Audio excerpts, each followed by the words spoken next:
you to post your questions in Q&A box. Our speakers would be happy to take as time permits. With this, I now hand it over to Samir Gupta, tax leader, EY India, to open the session. Over to you, Samir. Greetings, everyone, and it is a pleasure to welcome all of you again to our budget session. In addition to my EY partner co-panelists, we have the privilege and honor to have with us Mr. Ramkumar Ramaswamy. Ram is CFO at Jindal Steel and Power, and I will introduce him in a couple of minutes a bit more formally. In terms of the budget session today, if you could just move to the next slide, please, Ankit. We will very quickly cover off, the budget backdrop. And if you can just move to the next slide, Ankit. In terms of the session today, if you can just go to the overall session flow, Ankit, it skipped one slide. We will be covering the budget backdrop, and then post the budget backdrop, we will be speaking about the key policy announcements made by the finance minister earlier today. We will then delve into the economic landscape and get a little bit into the numbers behind the fiscal deficit as well as the tax revenue collections. And then the technical part of our session, which is laying out before you the fine print in terms of the direct tax and the indirect tax proposals. If we move now to the next slide, I think if you look at the budget backdrop, what comes out quite clearly is that despite all the challenges of the global economy, India is a shining bright spot. Perhaps best to dwell a little bit about how we got here. If you look at some of the global challenges, and there are quite a number of them, the persistent high inflation, the geopolitical uncertainties, disruption in global supply chain, several countries reaching record levels of debt raisings. I think all of these are getting economies to trend increasingly towards recessionary outcomes. And the global growth, as we are seeing, is expected to slow down to 2.7% in 2023. When it comes to India, and if you contrast the story, on the back of several reforms which have been taken by the government, India has become far more market-oriented, whether it is with respect to the outcomes from the increased capital expenditure of the government, the focused intervention on several sectors through the PLI schemes, whether it is with respect to the digitalization and formalization of the economy. I think many of these are really getting India to be a far more competitive and attractive destination for investments and to do business. And on the back of all of this, the compliances from a tax point of view have really gone up. And the formalization of the economy has meant that the tax buoyancy, which we've all spoken about in our previous budget sessions as well, has picked up and is looking good. I think it's clear now that with increased, tax collections, what that does do is that it strengthens public finances as well as, strengthens capital expenditure, thereby creating a very virtuous circle of growth for the country. In fact, and we'll cover this as we move into the slides going forward. Several of the factors which are leading to growth have been covered in a very recent EY publication which we released, which is India at 100, which estimates the Indian economy to reach a $26 trillion outcome and covers in great detail the underlying levers as well as the underpinning supporting that outcome. In the midst of all of this, what's also taking place is India's G20 leadership. And again, it is a very crucial juncture where, there is deglobalization taking place. There are new strategic alliances being formed, as well as a lot of self-interest in economies is the name of the game. So in the midst of all of this, the G20 leadership should usher in, from an Indian perspective, global stability, and India will play a very strong role in bringing about multilateral coordination on several of these macroeconomic concerns. So with that backdrop, the economic survey, and if we can please move to the next slide. With that backdrop, the economic survey, which came out yesterday, a lot of it, I'm sure is already been digested by all of you. Essentially looking at a strong 7% growth in FY23. The increased tax revenues has really aided the government in meeting its budgeted fiscal deficit of 6.4%. Very strong domestic drivers. A lot of discussion has taken place on the physical and digital infrastructure that India has been creating and how that's propelling significant growth for the economy. And the back of this really from a FY24 point of view, we are looking at a projected growth of 6.4%, which will obviously set us up very well from a medium to long-term point of view. So with that economic survey results that got shared yesterday, the finance minister, and if you can move to the next slide, please.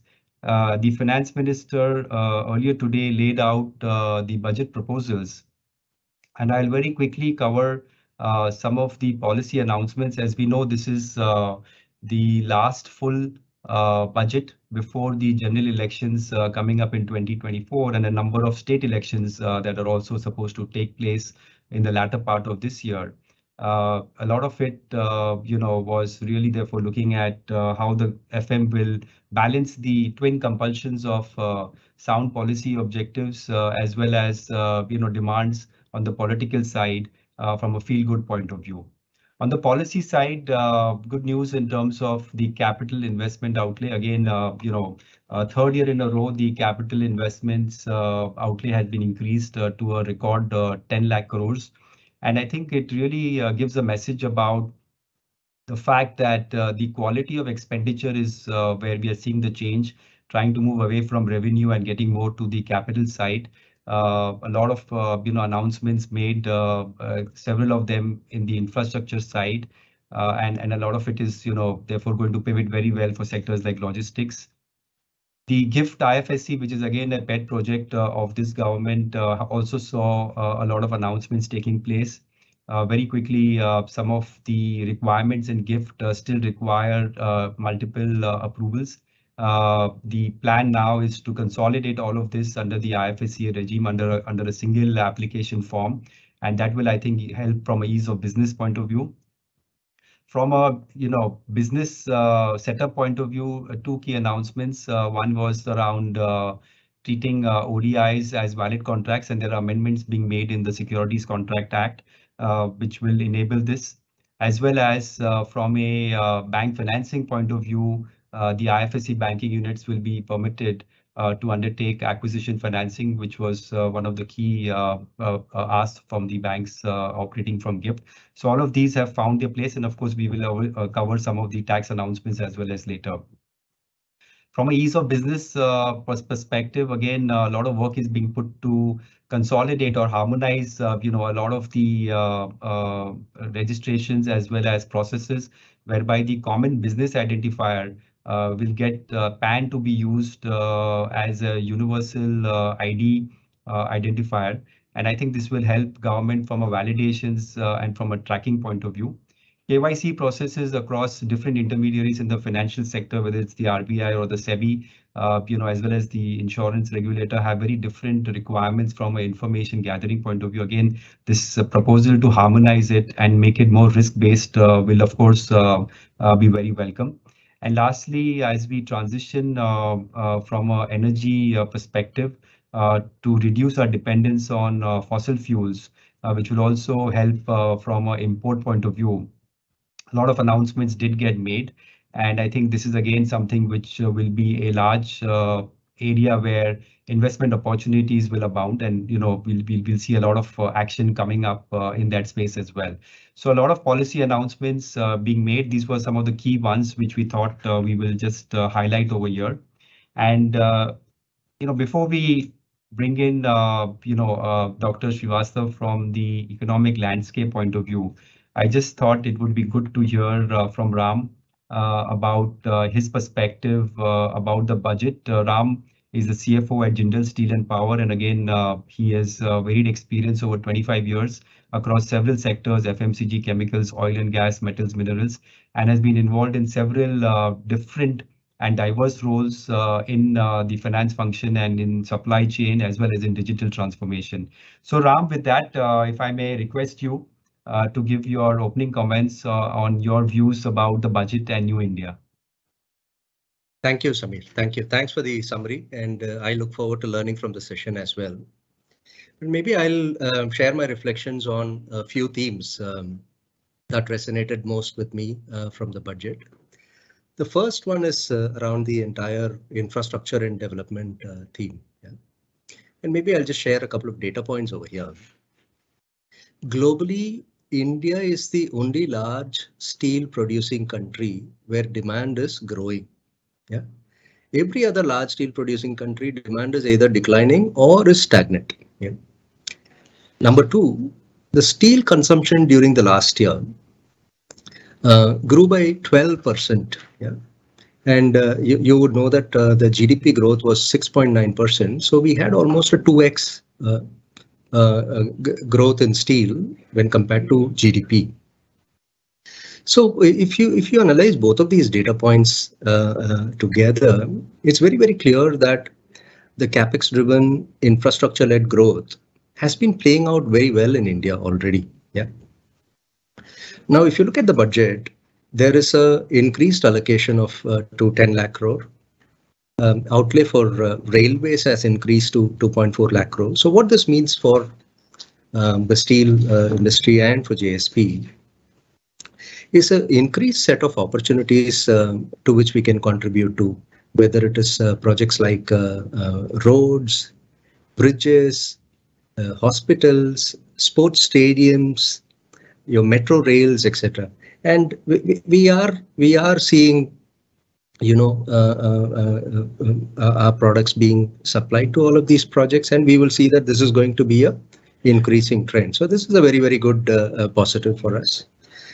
The second is, you know, the point around 100 specific transport infrastructure projects for end-to-end connectivity.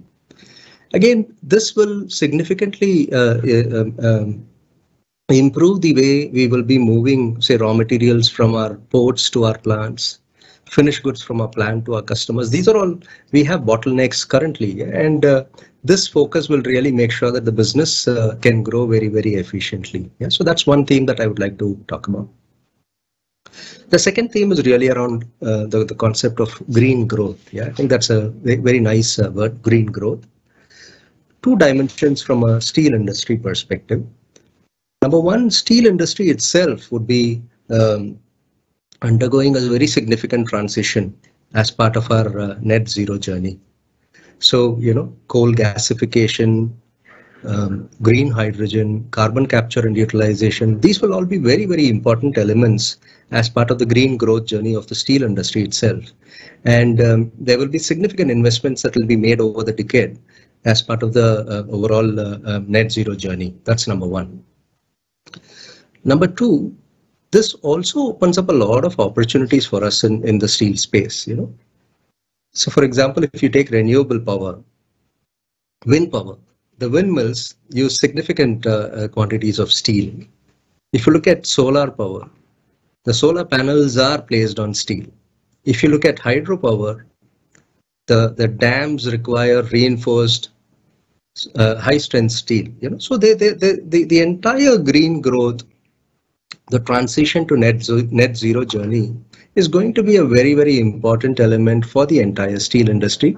And it is good that that is getting recognized in the budget, and a lot of discussions are happening on that. And maybe the third theme that I would just maybe like to touch upon is this entire concept of trust-based governance, you know, which is really how do we leverage technology and drive, you know, governance, which will in turn lead to ease of doing business. So for me, all of these are very powerful, very positive themes, and we look forward to all of these getting executed very well over the next few years. Thank you, Ram. I think no, absolutely, and I think very succinctly put, and I agree with your comments. I think anecdotally, what you're saying is that what you're seeing in steel is a larger story playing out in several sectors, and a lot of that is reminiscent of the fact that the GDP growth, which is coming out, right, and with the right growth drivers which are being put in place and the focus around green growth as well as trust-based governance, I think those will only propel us to further growth in the years going ahead. So thank you for that, Ram. And I think I couldn't agree more with you. I will come back to you as we go along the session as well. So with that, let me bring in Dr. Srivastav. Dr. Srivastav is Senior Policy Advisor at EY and earlier has been the Dean of Madras School of Economics and has worked on several government and central bank bodies. Dr. Srivastav, if you can take us through the economic landscape and help us decipher in a lucid manner some of the numbers that are at play, that will be very beneficial. Thank you, Samir. Let me say that while decoding the union budget, one's core concern is what is the signal that the budget gives regarding growth. Now, as we all know, the budget does not spell out real GDP growth for FY24. Instead, it gives nominal GDP growth and it pegs it at 10.5%. That 10.5% is nearly 5 percentage points lower than that actually realized in FY23. That's a 5 percentage point reduction in what was achieved last year. So the question that arises is, what is the underlying real GDP growth behind this 10.5 number, and what can we decode from there? Now, if you look at the deflation,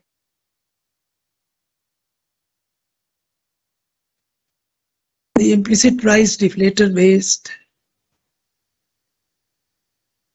inflation, then the RBI has indicated that in the first half of FY24, we might have an average inflation of 5.2% CPI inflation, and WPI inflation would be around this 5.1, 5.2.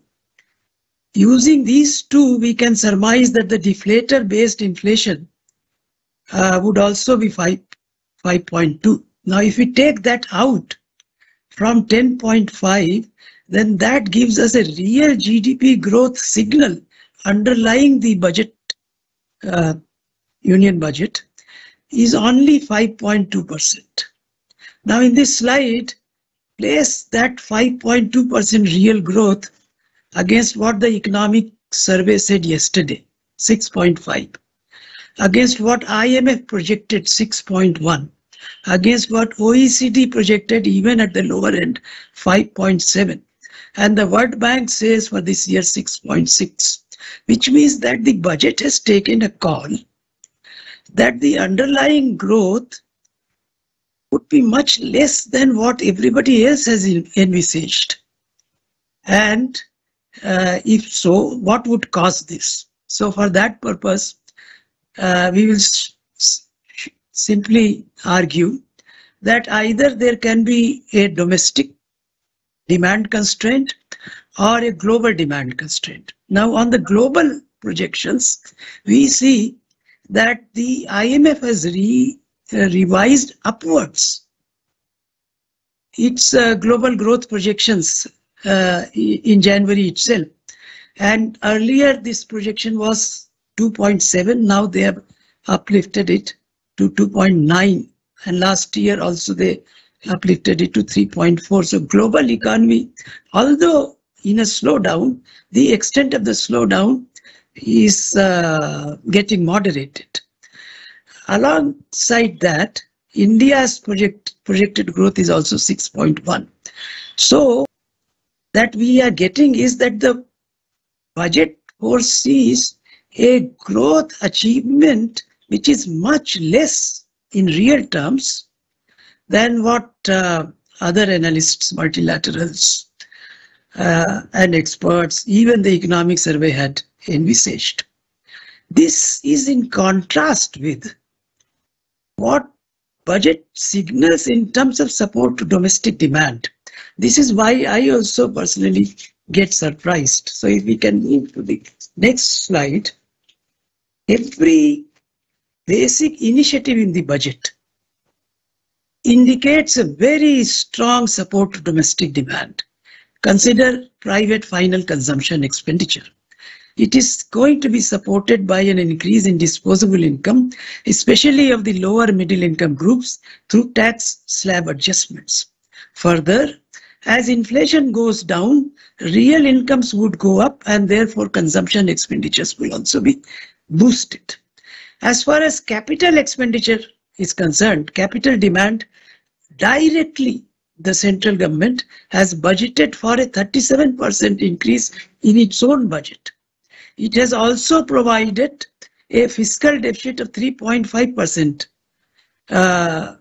of GSDPs, respective GSDPs, up to which state governments can borrow. And since the revenue deficit is low or close to zero, most of it will be spent on capital expenditures. Further, the central government is also giving grants in aid to the state governments in order for them to create capital assets. Therefore, capital expenditure is getting stimulated quite strongly. In fact, it might be stronger than even FY23. In addition, our macro analysis indicates that even private investment expenditure, possibly as the fiscal year evolves, may be boosted because there would be a reduction in CPI and WPI, as well as a resumption of an interest rate reduction cycle later in the year.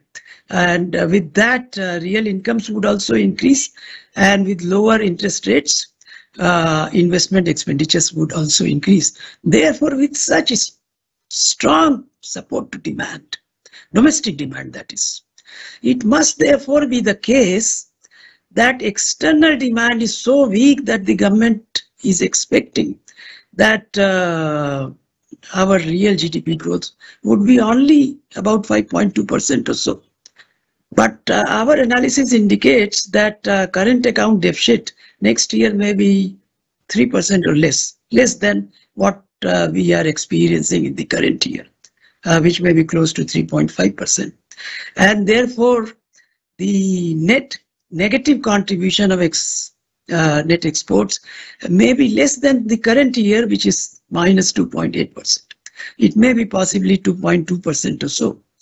And therefore, what is the reason that the union budget has an underlying growth which is less than, at least less than 5.5%, if not 5.2%?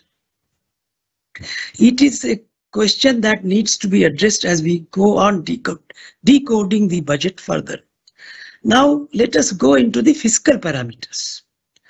There is a very comfortable tax position that is assumed, in the sense that the buoyancy is, for gross tax revenues, is assumed to pick up from 0.8, which is the assumed buoyancy in the revised estimates, and therefore we will get an increase in gross tax revenues of 10.4%, and this will give us a gross tax revenue as percentage of GDP of 11.14%, same as last year relative to GDP. In fact, if you look at the entire expenditure cycle, then we have the main saving that will enable an adjustment of fiscal deficit is not coming from the side of revenue receipts, which is roughly the same as percentage of GDP. If you look at the net tax revenues, non-tax revenues, and non-debt capital receipts, that is adding to 9%, which is just 0.1 percentage point higher than last year. Main expenditure reduction is coming from a reduction in revenue expenditure, which is slated to fall from 12.7% to 11.6%. That is the margin that is going to be used in order to facilitate the reduction in fiscal deficit from 6.4 to 5.9%, which is very welcome. As we go along, we will further decode the fiscal deficit profile. But we now look in detail the composition of government revenues. And if we move to the next slide, we will have some idea of the composition of the tax components in terms of CIT, PIT, indirect taxes, and so on. So if you look at the indirect taxes, that's where the big jump in revenue is being seen. It is the buoyancy for indirect taxes is being shifted up from 0.5 to 1. And there is not much of a change. In fact, there is a little fall in the buoyancy of CIT and PIT, which is slated to fall from 1.1 each to 1% to 1. So it is this increase in indirect taxes, and that is also not in the GST. GST is also slated to fall from 1.5 to 1.1. This is an increase in the excise duties, and that is slated to increase from the buoyancy is slated to increase from -1.2 to 0.6. That's a massive increase, and this is predicated upon the fact that the central government may be able to revise the specific excise duty rates in the wake of the anticipated continued fall in the global crude prices and commodity prices. And therefore, that would enable the excise duty rates to be hiked up, and that would give us this positive spin-off as far as the indirect taxes are concerned. Now, this is very credible. This is a possibility. And in fact, now that we can move to the expenditure side, we see that even on the expenditure side, the main benefit is being derived by a reduction in the major subsidies as percentage of total expenditures. So if you look at the last horizontal block in this slide, last two columns, the major subsidies as percentage of total expenditures are slated to be reduced from 12.5% of total expenditure to 8.3%. This is going to be possible because of the fact that crude prices are anticipated to fall, and that fall is anticipated to continue. In fact, in other major items, the only one noticeable is there is a fall that is also provided in terms of pension and other retirement benefits. There is a fall from 5.8% of expenditure to 5.2%. Other elements, including interest payments,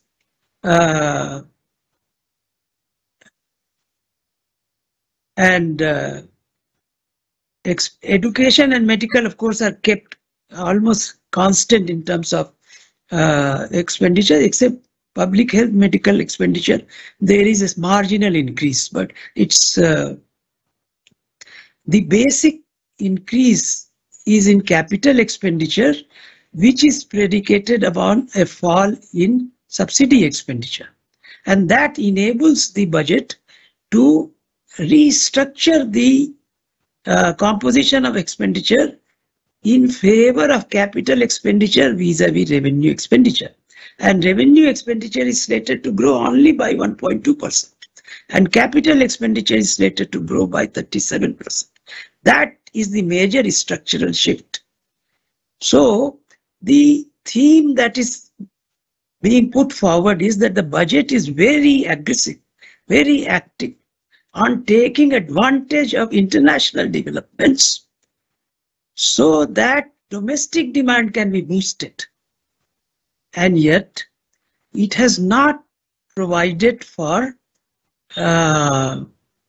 consistent real increase in real GDP growth, which would have enabled it to lay down a more realistic fiscal consolidation path. So this will be the last set of slides that I will have on the economic side, because in decoding the budget, the main thing is about how the balance between fiscal consolidation and capital expenditure growth is established. And there you see, if you could move to the next slide, please. Here we see that from 6.4 to 5.9% is the budgeted reduction in fiscal deficit relative to GDP. That is a fall of 0.5 percentage points.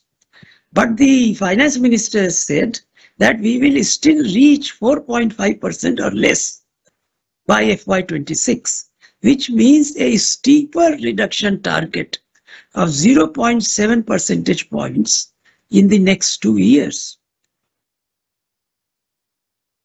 And therefore, the call that the budget took was that we will have a relatively less reduction in fiscal deficit, although a reasonable one, and we will provide for a much steeper increase in capital expenditure, which is very reasonable.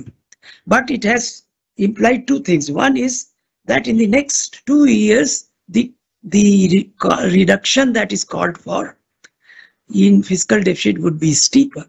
Further, the budget does not spell whether the central government is ever aiming to reach the FRBM fiscal deficit target of 3%. And unless that is done, enough fiscal space would not be created in order for the private investment expenditure to be boosted. Because for that, the interest rate cycle has to move steeply downwards. And that would not be facilitated unless fiscal deficit reaches closer to its fiscal deficit norm as specified by the FRBM Act. So I would say that we would be very happy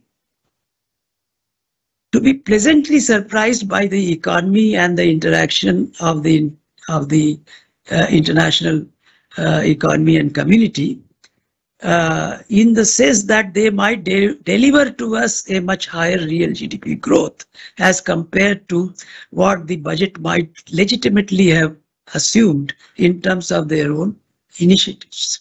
So let me stop here and let me hand it over back to Samir. Thank you, DK sir. As always, decoding this part of our session is something which we always look forward to. So thank you for doing that. And I think your points are very well made. I think in terms of the fact that while the domestic drivers for growth are very strong, right? The external sector and therefore the global economy and the global exports and how those will pan out and how they will play out with all the assumptions being made are going to be very important. And also the play of crude prices and how much of the benefit that will bring into us will also be very important. So I think those are the things to look out for. We'll come back to you for more questions, DK sir, as we move along. Let me bring in Ganesh. Ganesh is our business tax services leader. Again, works extensively with the Ministry of Finance and Revenue officials and has also been working extensively on several international tax disputes, as well as has been involved in several MAPs that have got settled more so in the recent past. And we'll get Ganesh to cover the direct tax proposals. Due to the coverage that we need to have at this stage, there are some proposals on cooperatives as well as trusts, which we will not be covering today. But if there are any questions, we will be doing that offline as well as cover those through a separate session. So with that, Ganesh, over to you to cover the direct tax proposals. Thanks, Samir.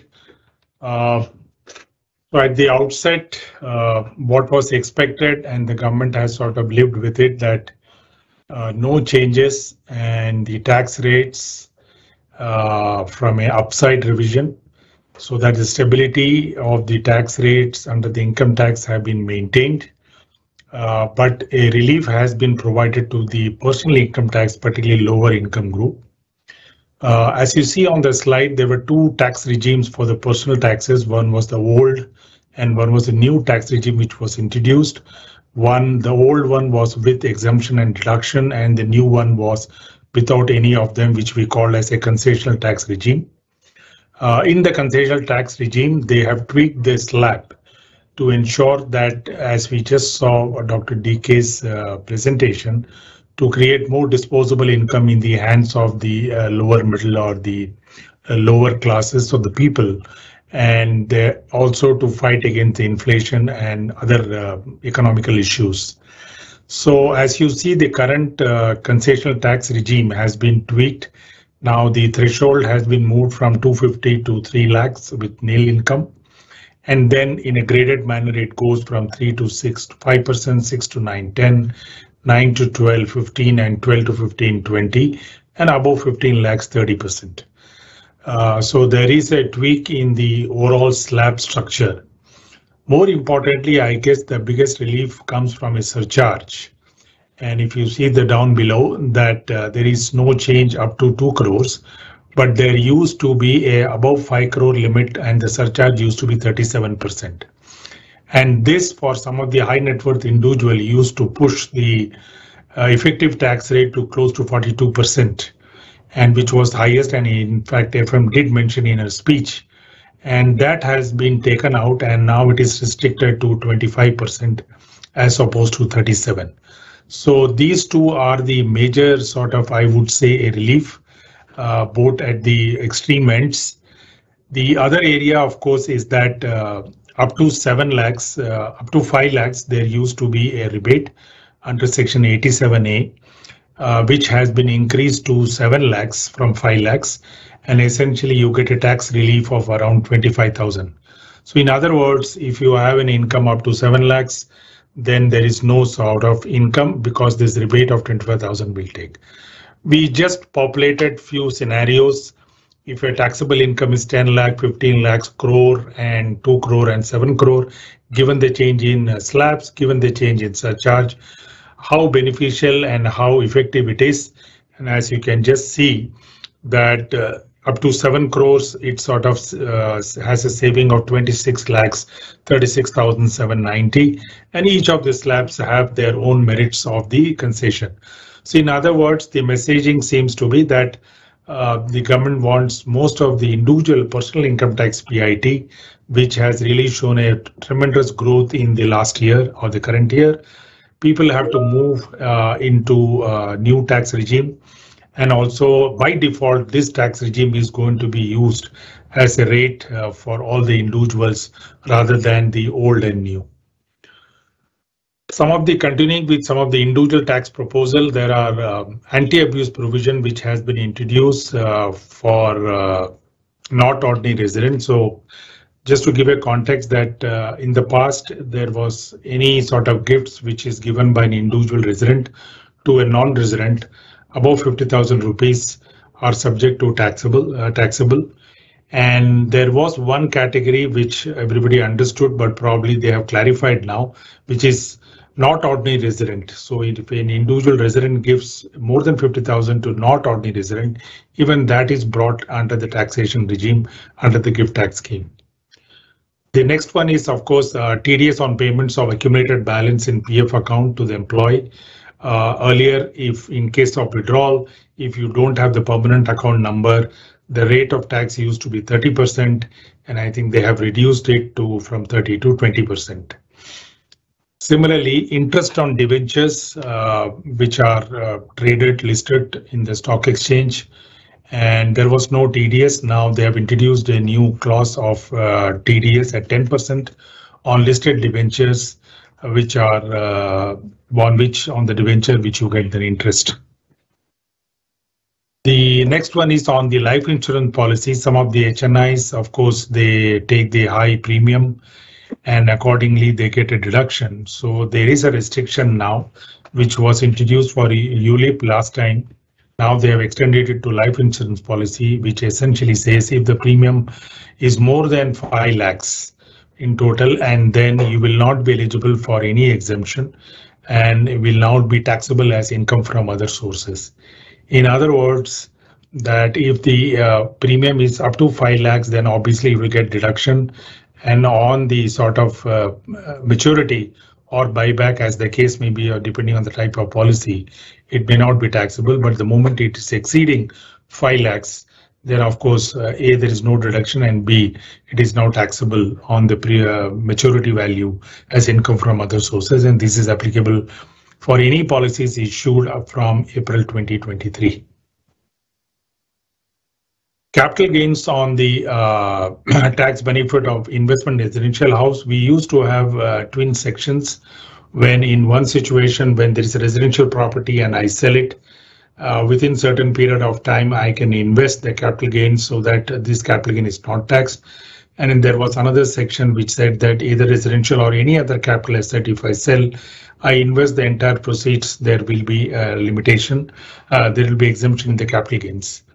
Now there is a cap which they have put, is that long-term capital gains reduction for investment in residential house property is now restricted to 10 crore, which means once I dispose of a house and I buy another house, if the cost of the house is up to 10 crore, then yes, I'm eligible for the exemption of capital gain. But if it is at 20 crores, then certainly that will not be allowable as a exemption from capital gains. Prevention of double deduction of interest on borrowed capital in relation to house property. So whenever we take a loan for a housing projects for buying residential houses, we do claim an interest deduction, and there are limitations under 2 different sections. So the proposal essentially is that interest already claimed as deduction during the payment, before the house is sort of constructed on the loan, shall not be considered as a part of acquisition and improvement for computing capital gain. In other words, if I have not claimed, or I am not willing to claim that interest, then certainly it comes to reasoning that yes, I can claim that interest as a cost of acquisition and improvement. Leave encashment, this is essentially meant for government employees, as FM mentioned in the speech, that last time this amount which was kept was way back in 2002 or 3. And since then the employees' salaries, government employees' salaries have gone up. And accordingly, encashment of the leave encashment exemption limit, which used to be 3 lakh, in view of the change in salary level and all, has been increased to 25 lakhs. This is the other interesting one, is that always we used to claim that whenever I sell an intangible asset, and particularly if it is not acquired and it is self-developed, the argument always one used to take is that it has no value, and since I cannot determine what is the value of acquisition, so the whole provisions or machinery provisions of computing capital gain fails.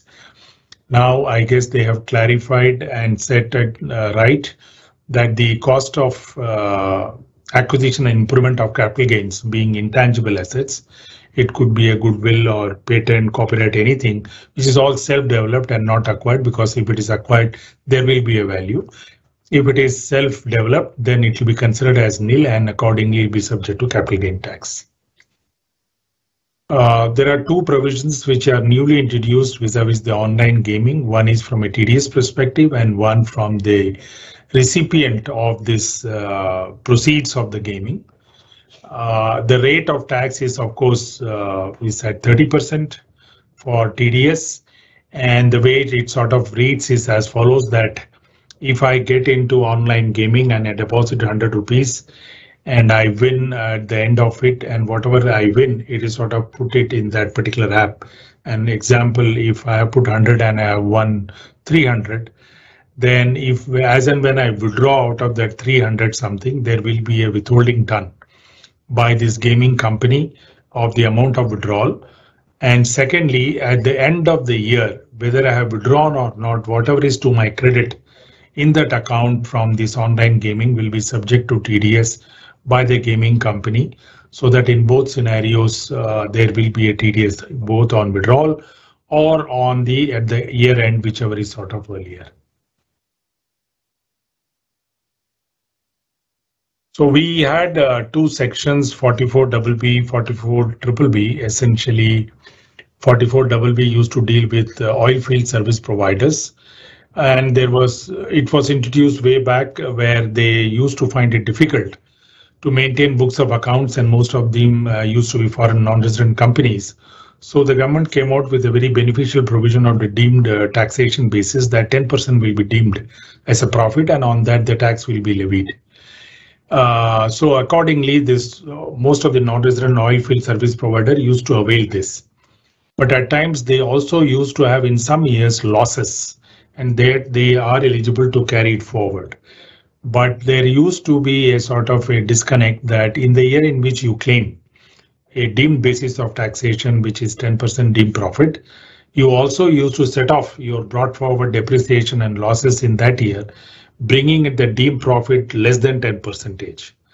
So what the government has clarified now is that both for 44BB and BBB, that in the year in which you are opting for a deemed profit, you cannot set it off your unobserved depreciation and brought forward losses. And you can do that only in a situation where you are not opting for a deemed profit and you are maintaining books of accounts and declaring or having profit beyond 10%, which is the determined rate on the deemed profit. Then you can adjust those things. The next one is on the REIT and InvIT. So there is a unit holders who actually float and invest in the business trust, and business trust in turn invest in the assets and holds those assets in the form of an SPV. So the way the taxation regime sort of runs is that whatever comes from SPV to the business trust in the form, the same form will be treated for the distribution by the business trust to unit holders. Suppose, for example, if the SPV declares dividend to the business trust in turn will declare as dividend to the unit holders. If they have given loan and if they get interest out of it, and that will be treated as interest. There was a third element that where the business trust used to give as loans and the SPV for whatever their projects, and they used to give it in return to the business trust, and business trust in turn used to give it to the unit holders. And that was treated as a capital because it is just a loan advanced and which is being repaid back. And the unit holders also used to claim this as a capital asset not subject to tax. One is not clear. There is some ambiguity, at least to me, that now they have said that those unit holders will be subject to tax on the receipt of the loans advanced by the business trust to the SPV, which is now coming back from SPV and will be subject to tax in the hands of unit holders. Next. TCS rates have been increased, which used to be, this is the tax collection at source on two scenarios, which used to be 5%, has been increased to 20. One is for the overseas tour package. So suppose I as a resident want to go abroad and I sign up with a tour company and I pay some $100. Then of course I have to pay a TCS of 20%. Similarly, any other remittance other than education and medical remittance treatment, they have increased the TCS rate from 5 to 20%, and of course this is effective from July 23. Taxability of market-linked debentures. This is an instrument which is currently in big vogue, as most of these instruments are in the nature of not pure play debt, but essentially into an hybrid instrument. They have the characteristics of both debt and exchange traded derivatives. And it used to be treated, and there were several products which came up in the market, and it was treated as long-term capital gain on its sort of transfer or redemption or maturity, and was taxed at 10% rate. Now the proposal seems to suggest that this will no longer be treated as a long-term, but will be treated as short-term capital asset, because it is not a pure play debt instrument, but it is something very akin to a hybrid debt instrument having the features of derivatives, and accordingly the rates will vary depending on the status of the individual, but it will be treated as a short-term capital asset. Expanding coverage of the gift tax on issuance of shares. Till now, if between two residents company, if there is an infusion of equity by one resident company to other or individual to other, Then if the infusion is beyond the fair market value or it is below fair market value at a discounted rate, in both scenarios, one of the parties will be subject to tax on the differential amount. And now this has been extended even to the non-resident investor, which means if there is a parent company non-resident which has a subsidiary in India and it wants to infuse equity, then the first and foremost, of course, one has to ensure that what is the fair market value, and also there is the RBI valuation which is also there. And as long as it is in that fair market value, there is no issue. But if something is beyond that as a premium element, and one has to justify as to why is the premium element and how does the evaluation speak. In the absence of it, the differential premium amount will be subject to as gift tax in the hands of the subsidiary and not in the hands of the non-resident investor or the parent company. So that is an extension. Samir, I may need your indulgence in IFC. Yeah, sure, Ganesh. So I think these two provisions, one which is to do with the fund management side, there was a provision which was introduced, which basically said that if there is a fund from a foreign jurisdiction, Mauritius, Singapore, whatever it may be, which wants to relocate to the gift jurisdiction, then there was an exemption from the perspective of any capital gains from the relocation was exempt if the relocation was to a gift fund. Now, this was an exemption for which the sunset clause was March 23. But of course, to continue with this regime and to bring in more funds into gift, they have extended this benefit till 31st March 2025. So that's one. The second is that with respect to banking units and their issuing ODIs, there was this issue that at the point in time when the bank which has issued the ODI would be investing money in India, earning income, and the IBU or the OBU, as you want to call it, would have in certain instances paid tax in India on the gains that they would have made from the underlying investments. And when that particular instrument needs to pay out money from the banking unit to the investor, there was this anomaly that that income, even though it was taxed at the banking unit level, when it was paying to the investor was again getting taxed. So this is just to plug a double taxation, and this is what the section now says. Two things, therefore. One is that an investor who holds an ODI in a banking unit, and if there is a transfer of the ODI itself, then there is no tax. And also now, when any income is received under the ODI from the banking unit, that will also be exempt from tax, provided the banking unit has already paid tax in India. So Ganesh, these were the two provisions that came out. Yeah, thanks, Amit. So moving on, there is a section which is 72AA, which essentially is related to the banking sector, where they have introduced a new provision which says that whenever there is a strategic disinvestment and of a bank, and that bank in turn gets amalgamated with some other bank, they have put a condition saying that the carry forward of losses and depreciation, unabsorbed depreciation, to the bank which is getting amalgamated with another bank will be available provided that the merger happens within 5 years from the date of the strategic disinvestment is concerned. So in other words, essentially they do not want that after 10 years of the strategic disinvestment, the bank decides to merge with something and they then claim the accumulated losses and depreciation. So there's a time limit they have put. On startup, there are two sort of small benefits which they have been extended. One was the second bullet is on they have this 3 out of 3 to 3 years out of the first 10 years.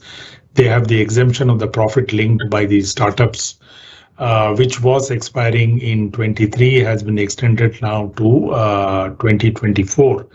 So this was for any startup which starts incorporated from 2016 and to 2023.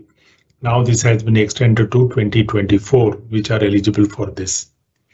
The second, which was already there, that in case of startup, if there is a reduction of or change in the shareholding beyond 51%, then there was given a specific exemption that they can carry forward their unabsorbed losses and depreciation, mostly losses. And that has been extended now from 7 years to 10 years from the date of incorporation, that they can carry forward and adjust.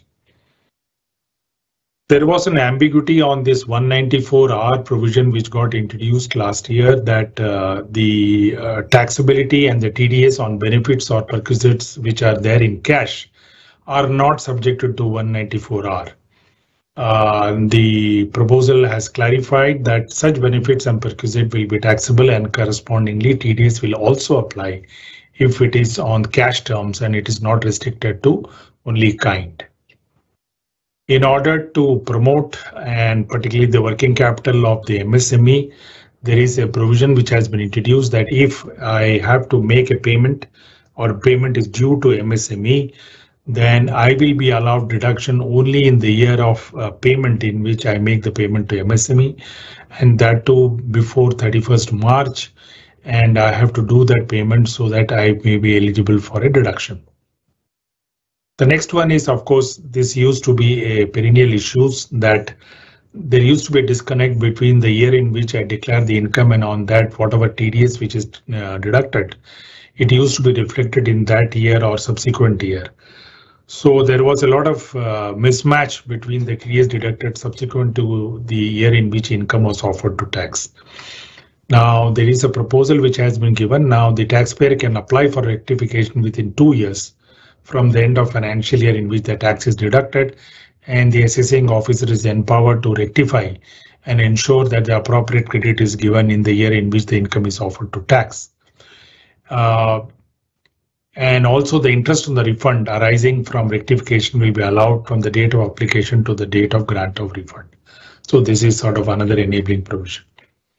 Thin capitalization rules which got introduced a few years back was restricted.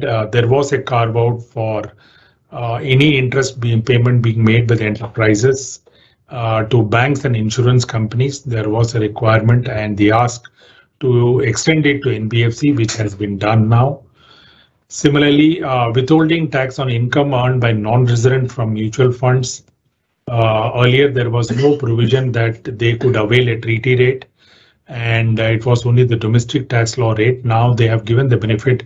If it is beneficial, a treaty rate, then that could be taken by applying for a valid residency certificate. Then scope and nil reduction certificate for sovereign wealth funds and pension funds. So interest income of the non-resident unit holder of a business trust is subject to deduction at the rate of 5%. Some of the notified sovereign wealth funds and pension funds are entitled to exemption as per the treaties of domestic tax law. Now, some of these people did not have the benefit to go and apply for a nil withholding certificate. Now, this benefit is extended that those non-resident unit holders of business trust can go and apply under 197 for a lower or nil certificate. So this is a one step back, and one step back forward is time limit on completion of assessment. If you recall, a few years back, we used to have a time limit of assessment completion, which used to end in March, and it got reduced to from 12 months to 9 months. Now again, we are reverting it back from 9 months to 12 months. So in other words, from assessment year 22-23, the assessment will end not in December, but in March again. Reassessment proceeding, whenever a 148 notice used to be issued, there was no time limit by which in response to those reassessment proceedings, the return has to be filed or the reply has to be filed.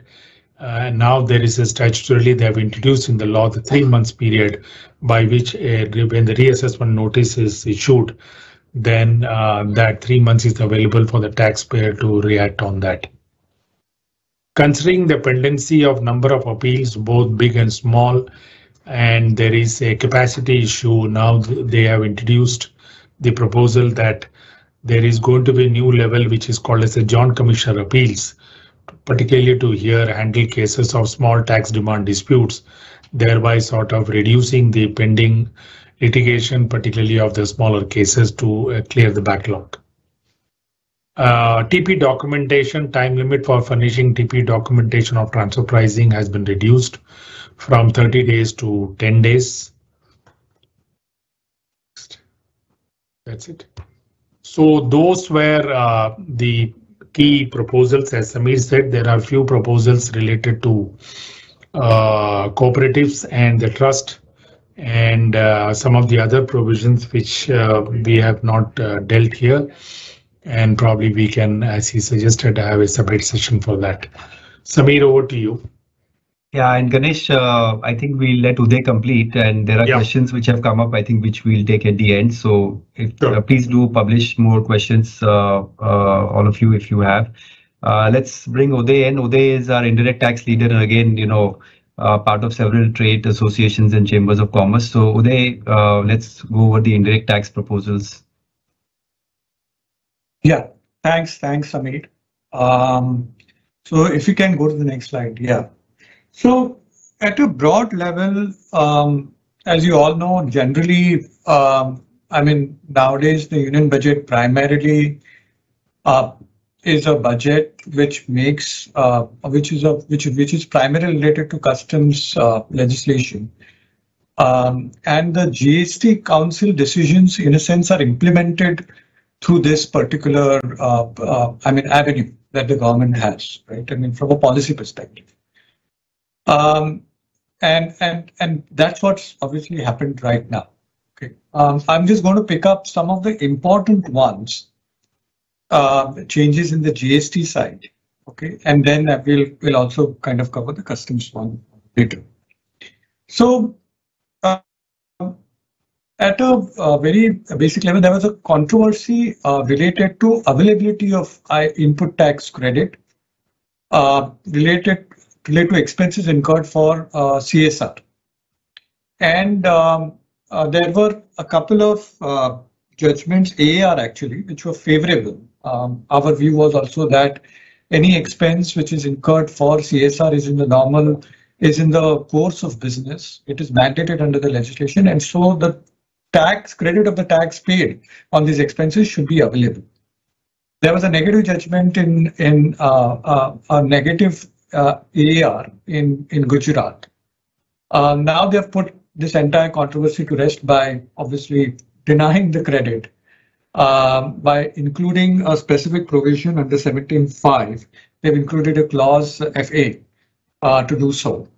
I think this entire activity could have been reconsidered, but representations will get made.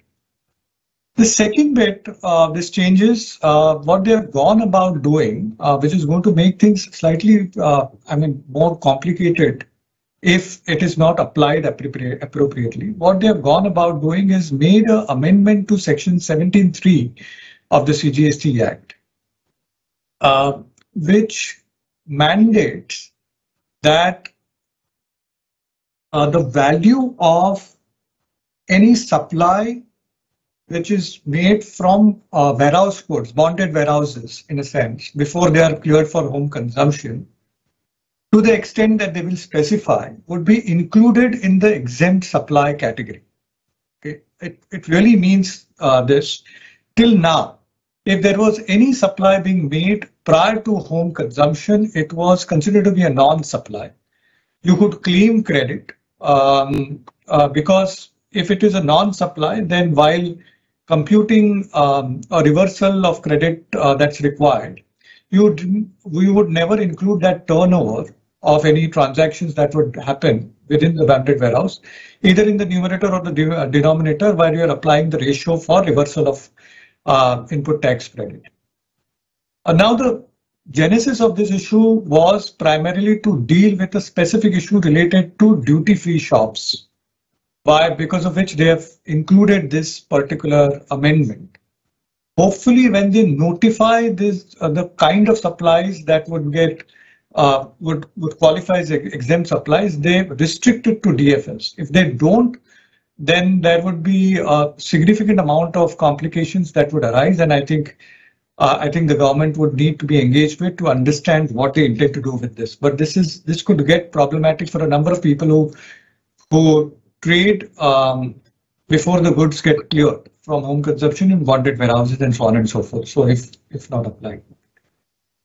The third aspect is that this was a decision that was taken in the 48th Council meeting to restrict the time limit for filing of returns beyond due date up to a maximum of 3 years or such further date that that can be notified.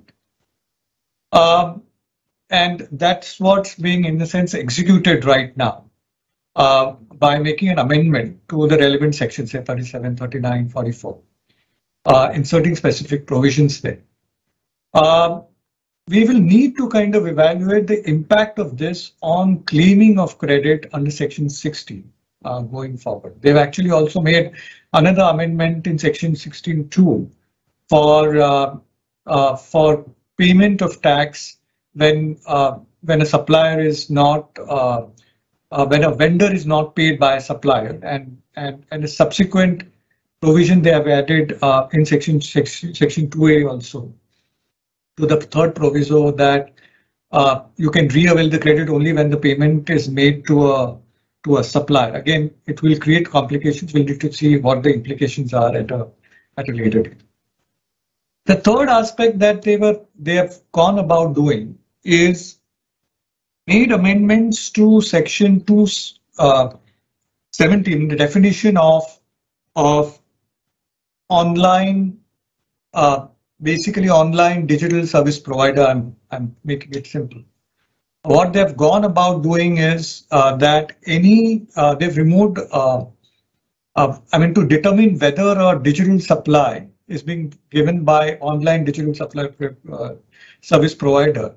One cannot, or one will not kind of look at whether there is a minimal human intervention or not, which means that right now any foreign online service provider, needs to pay tax by registering in India, on any B2C supply. So two things that they've gone about doing is that they've expanded what we call as online digital service provider by saying that anybody who's providing services digitally and cannot provide, regardless of whether how much minimal human intervention is there or not, they will be liable to pay tax, register in India if it's a foreign, register in India and pay tax.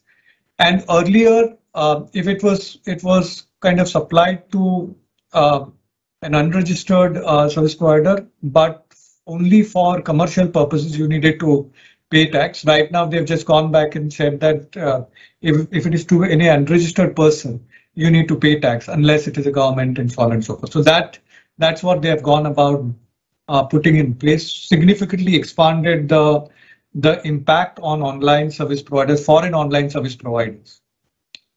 The next one for e-com operator is a positive one. They've allowed composition,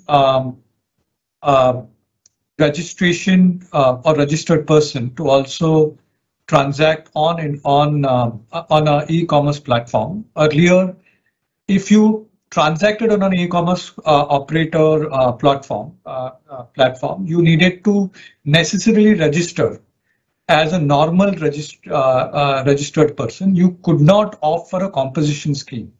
A composition scheme allows you, if your turnover is less than 50 lakhs or 5 million rupees, a composition scheme allows you to pay tax on at an amount of a specified rate depending upon what you're supplying, what goods you're supplying. You couldn't do it if you wanted to transact on an e-com operator. Now that has been relaxed. This was a long-standing demand from the e-com business as such.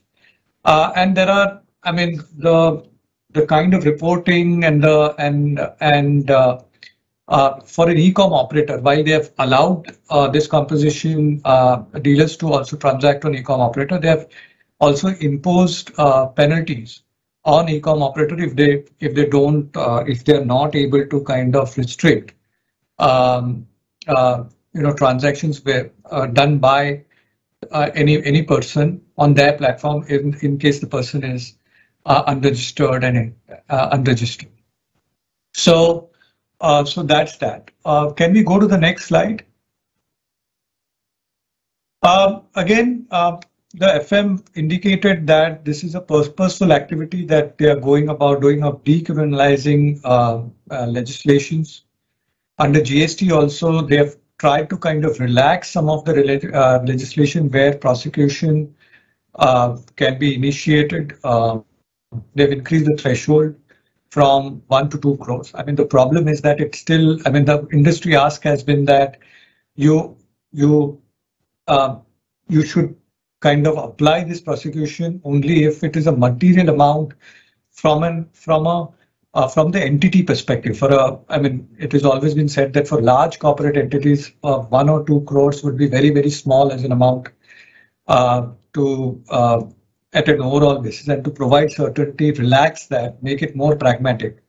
Perhaps this is the first step, and I think conversations will be on, and they have reduced the avenues where prosecution provisions can be initiated on 2 or 3 other instances of, which are more procedural and subjective.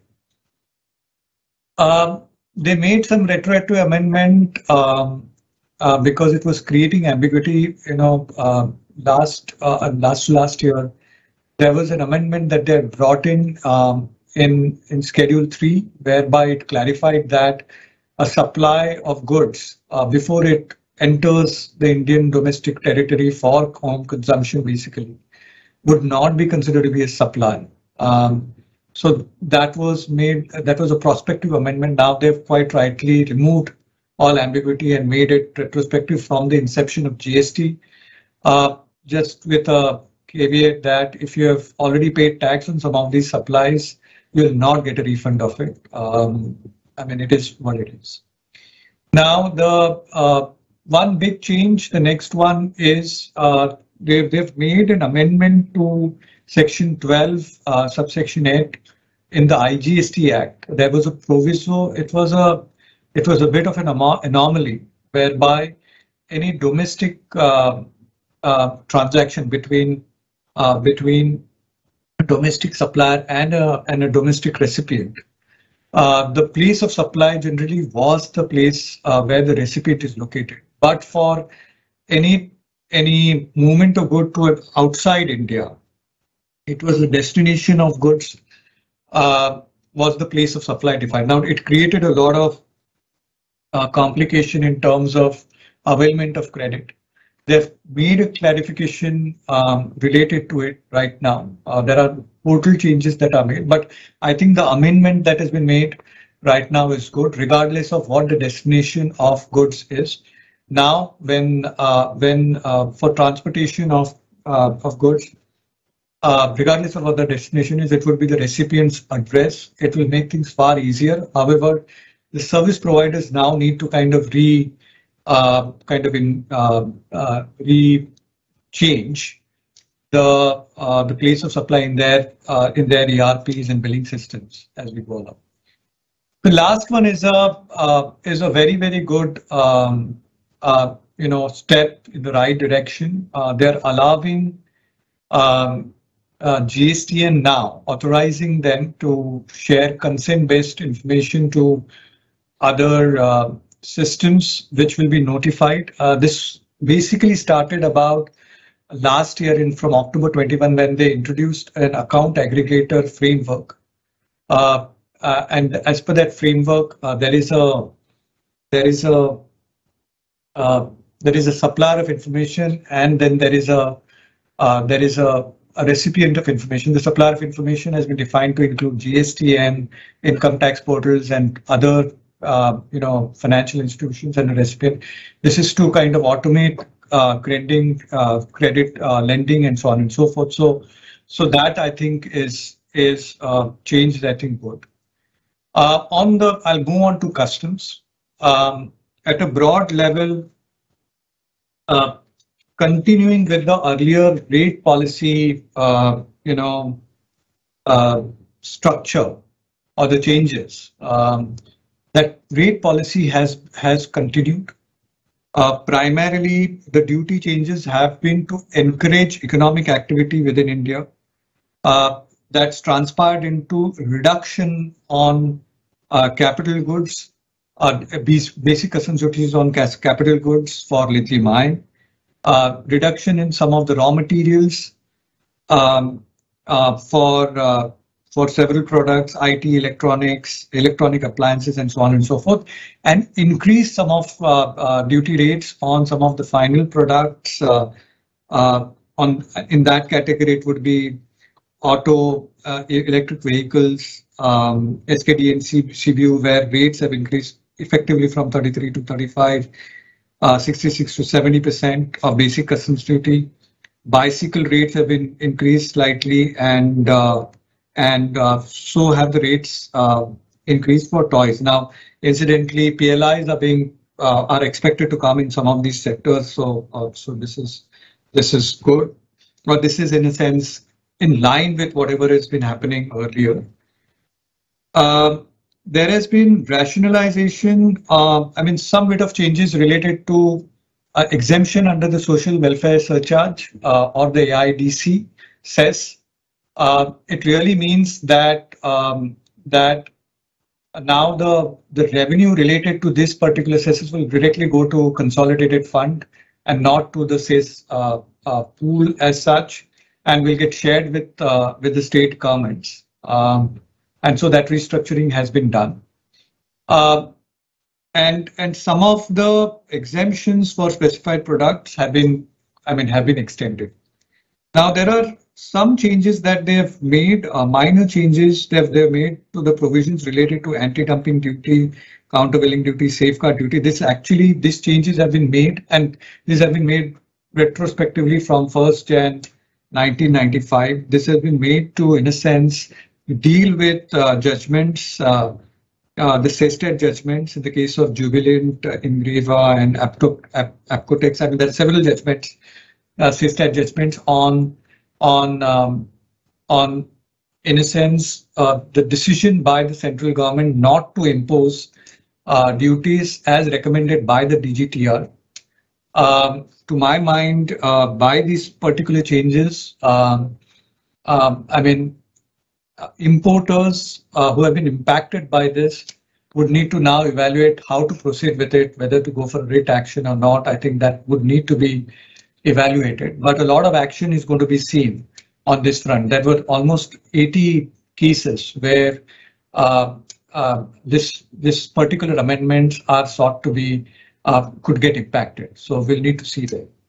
Now on solar power plant and solar power projects, they have been removed from project imports. This was primarily to remove a perceived loophole.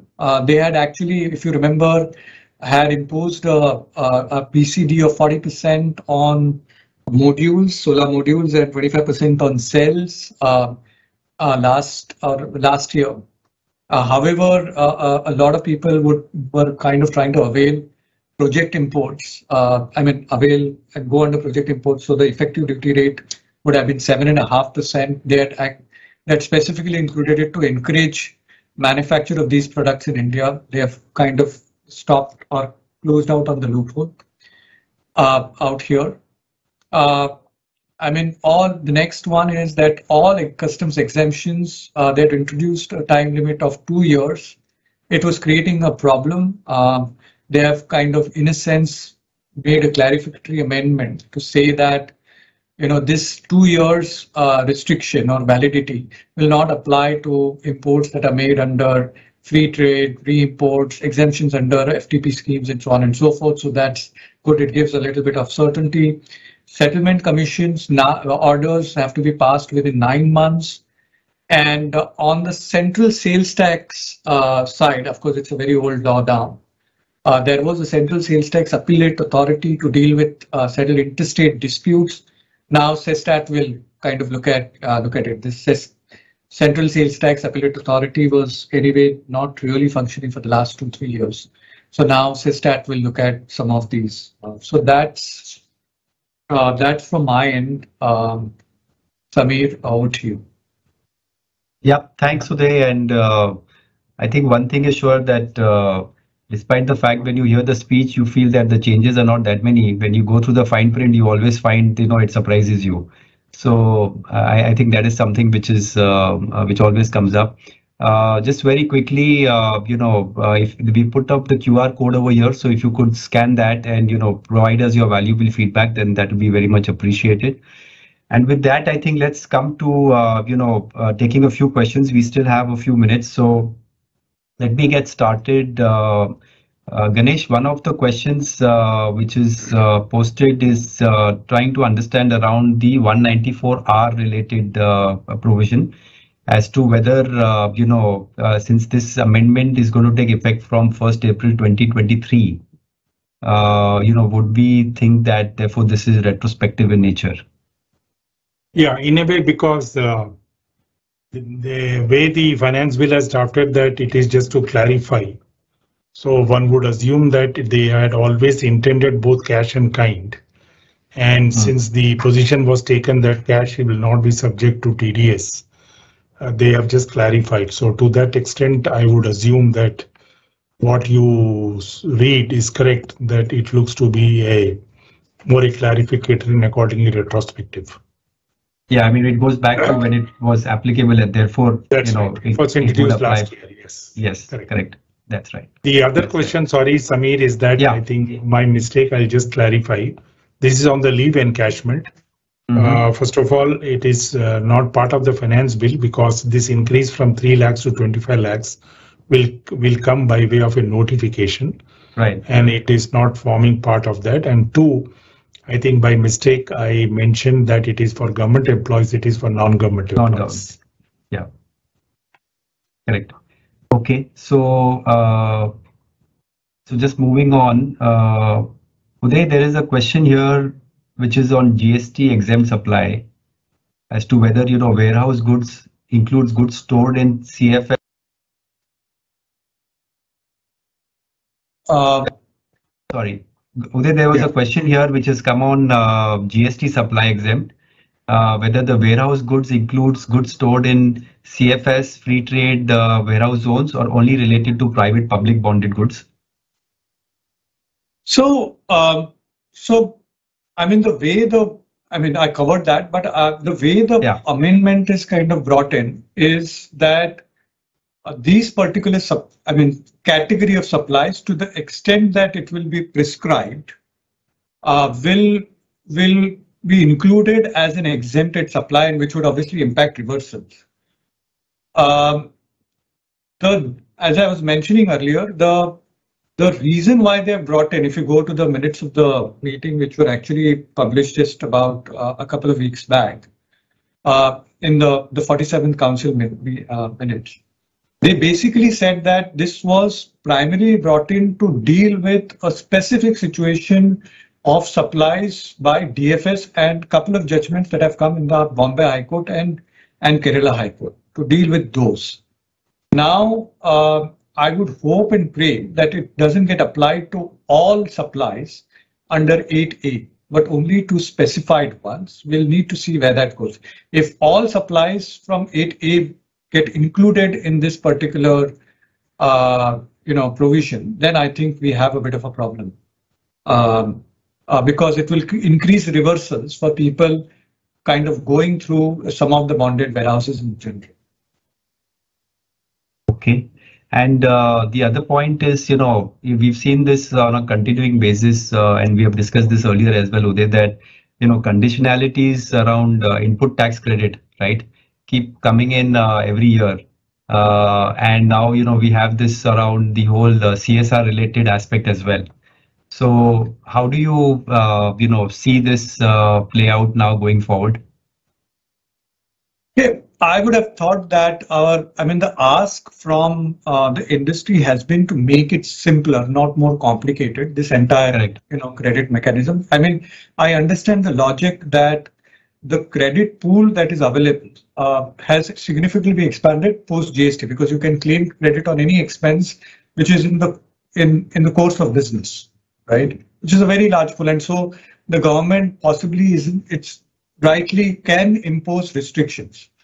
But nitpicking on small issues like this, and also kind of creating complications on exempted supplies in general, creates a significant amount of complications later on for people to comply with. And to my mind, are representations to make this more simpler, widen the credit availability, remove cascading impact to that in general is a valid ask.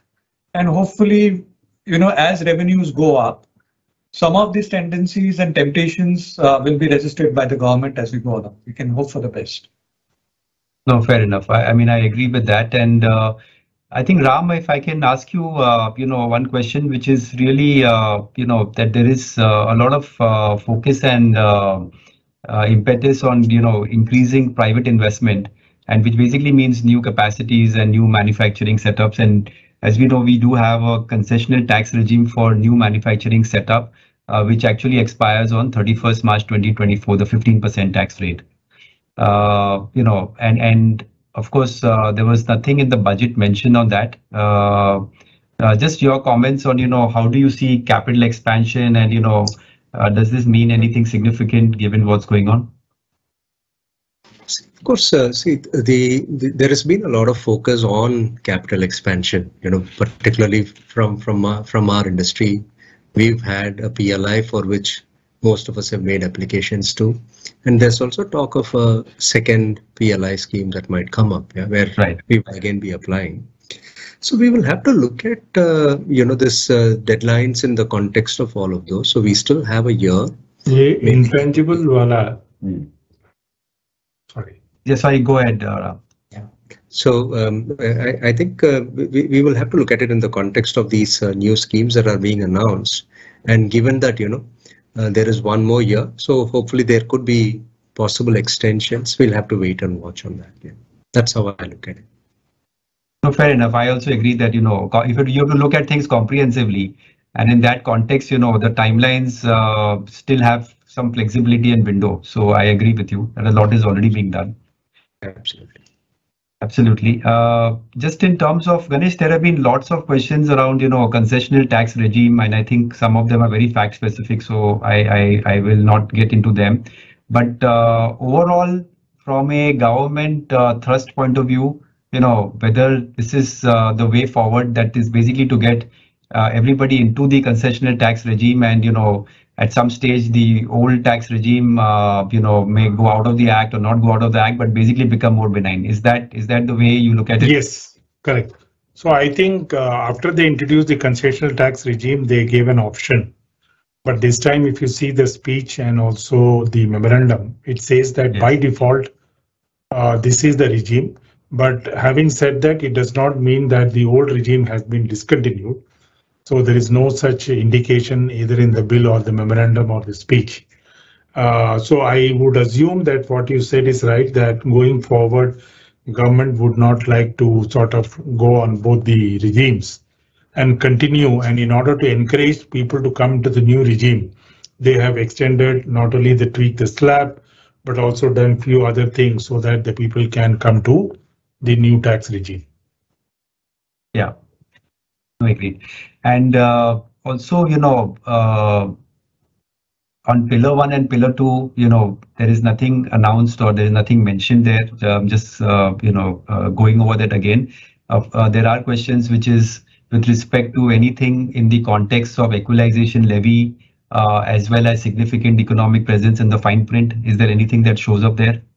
No, nothing, because I guess till such time there is an agreement broadly among the OECD and G20 countries, both on pillar 1 and pillar 2. They will wait before they prescribe anything. Like what was expected, as you rightly said, is that what is their going forward position on equalization levy, which they have already clarified that it's a temporary till such time the pillar 1 and pillar 2 is decided. Right. And also the basis of taxation for significant economic presence. Although they defined, and also the people who are eligible for SEP, but what they have not done it, what is the rate at which the non-treaty countries, people who are selling goods in India and who are caught under the SEP, what is the rate at which they have to pay the tax? Currently, of course, we are using Rule 10 at a very loose end. But I guess once this pillar 1 and pillar 2 by 24 is sort of gets freezed, at least one of them, then they will come out with this. Agreed. And I think we have to wait for that. So till that happens and the global consensus is there, right? Like they said, that this will continue to be in play. Okay. And again, I think from an overall, tax point of view, with respect to the new regime, again, there are lots of questions, but I think we will cover this separately. Just on MLDs, I think there was, I think I'll just take one last question. On MLDs, this short-term capital gain, which has been provided for, basically, if the instrument is an MLD, then the question is that this will always be regarded as short-term capital gain. That's right. So I think I have read the question. So it is nothing to do with the period of holding. Yes. It is the characteristics and the nature of the instrument, which has come to this conclusion that they are not pure play debt, but essentially hybrid, having some of the features of the exchange traded derivatives. And accordingly, by default, it is regardless of the period of holding, will be treated as short term. Agreed. Okay. So I think there are other questions which we will respond to, and we are beyond our scheduled time. In closing, I think one can say that, despite the several compulsions in the year prior to the budget, the finance minister has stuck to fiscal prudence, as well as, focused severely on ensuring that the domestic growth drivers get the right kind of push. And to that extent, it's very commendable. And with that, we would come to a close for our session. So thank you everyone for joining us and for being patiently with us for more than 90 minutes. And thank you to the entire team at EY. Thank you to all the panelists, and thank you, Ram, for joining us and being with us for the entire duration of the session. Thank you very much.